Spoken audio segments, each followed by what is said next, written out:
Hello दोस्तों, welcome to my YouTube channel B F facts.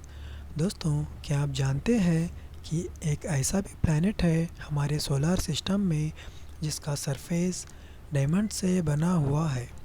तो आइए जानते हैं अजीबोगरीब प्लैनेट्स के बारे में जो नासा के द्वारा रिलीज़ किया गया है।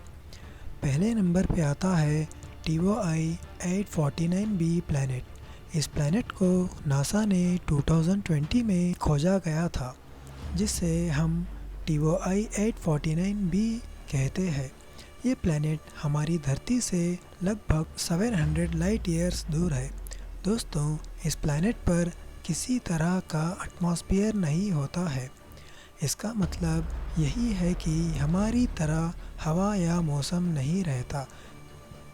ये प्लैनेट अपने पेरेंट प्लैनेट सूरज के काफ़ी पास घूमता है, जिसके कारण इस प्लैनेट पर बहुत ज़्यादा गर्मी होती है और यहाँ के टेम्परेचर भी लगभग 1500 डिग्री सेल्सियस तक भी पहुँच सकता है।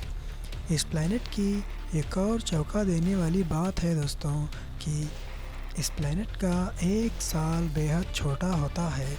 इसलिए होता है क्योंकि प्लैनेट सूरज के चारों ओर बहुत तेज़ी से घूमता रहता है। पूरे प्लैनेट विशाल पत्थरों से और बड़े बड़े पहाड़ों से भरा पड़ा है।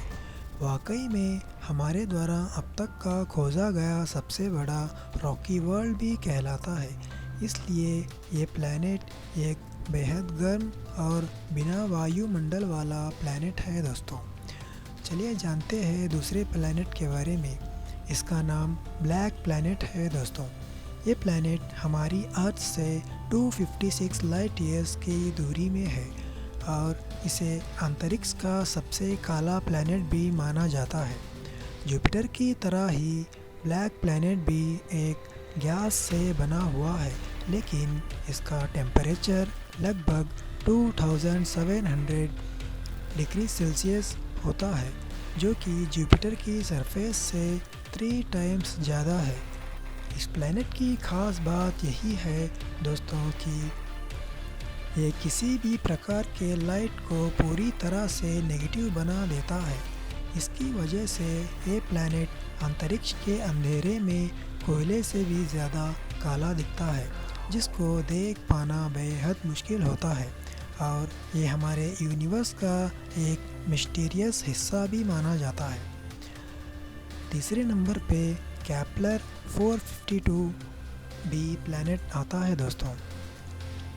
दोस्तों, इस प्लैनेट को 2015 में खोजा गया है और इस प्लैनेट को सुपर अर्थ या अर्थ 2.0 भी कहा जाता है, क्योंकि ये प्लैनेट हमारी धरती के बेहद करीब और 1.5 टाइम्स बड़ा प्लैनेट है। ये प्लैनेट सूरज की एक रेवोल्यूशन 385 डेज़ में कंप्लीट करता है कि जो हमारे धरती के बराबर होता है। इस प्लैनेट की मज़ेदार बात यह है दोस्तों कि साइंटिस्ट का मानना है कि केपलर 452b पर जीवन की संभावना हो सकती है, क्योंकि धरती के जैसा और उसके टेम्परेचर और सर्कमस्टेंसेस की आइडेंटिकल माने जाते हैं। लेकिन दोस्तों, धरती से इसकी दूरी लगभग 1400 लाइट ईयर्स की है। लेकिन दोस्तों, इस प्लैनेट तक पहुंचने के लिए अब तक साइंटिस्टों ने अपनी सबसे तेज़ बनाई गई स्पेसक्राफ्ट का उपयोग कर रहे हैं, जिसकी स्पीड 59,000 किलोमीटर पर आवर है। चौथे प्लैनेट 55 कैंक्री ई है दोस्तों। इस प्लैनेट को डायमंड प्लैनेट भी कहा जाता है। नासा के द्वारा खोजा गया ये प्लैनेट डायमंड से बना हुआ है दोस्तों। 2004 में हमें एक विशेष एक्सो प्लैनेट मिला है, जिसे हम 55 कैंक्री ई कहते हैं दोस्तों। इस प्लैनेट की सरफेस डायमंड से बनी हुई है, जो कि बहुत ही अद्भुत, और ये प्लैनेट धरती से करीब 40 लाइट ईयर्स की दूरी पर है। ये प्लैनेट कार्बन से बना हुआ है और इसका आकार धरती से लगभग दुगना बड़ा भी माना जाता है। 55 कैंसरी ई धरती की तरह ही अपने पेरेंट स्टार को चारों ओर बहुत तेज़ से रिवॉल्व करता है। इस प्लैनेट को एक चक्कर पूरे करने में सिर्फ 18 आवर्स लगते हैं। दोस्तों, हमारा आखिरी प्लैनेट 2 मास के नाम से जाना जाता है और ये प्लैनेट सोलर सिस्टम में सबसे बड़ा प्लैनेट भी है। दोस्तों, हम सभी जानते हैं कि प्लैनेट अपने सूरज के चारों ओर घूमते और उनका खुद का सोलर सिस्टम होता है, लेकिन ये एक ऐसा यूनिक एक्सोप्लैनेट है जो स्टार टीवाईसी नाम के तारे के चारों ओर घूमता रहता है।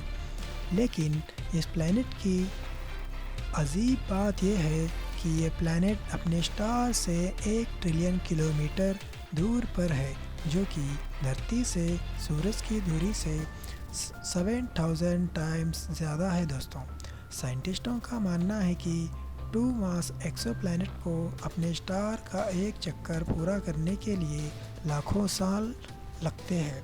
ये यूनिवर्स में खोजा गया सबसे बड़ा सोलर सिस्टम है, लेकिन साइंटिस्ट हैरान है कि इतना बड़े से सौरमंडल का निर्माण हुआ तो हुआ कैसे।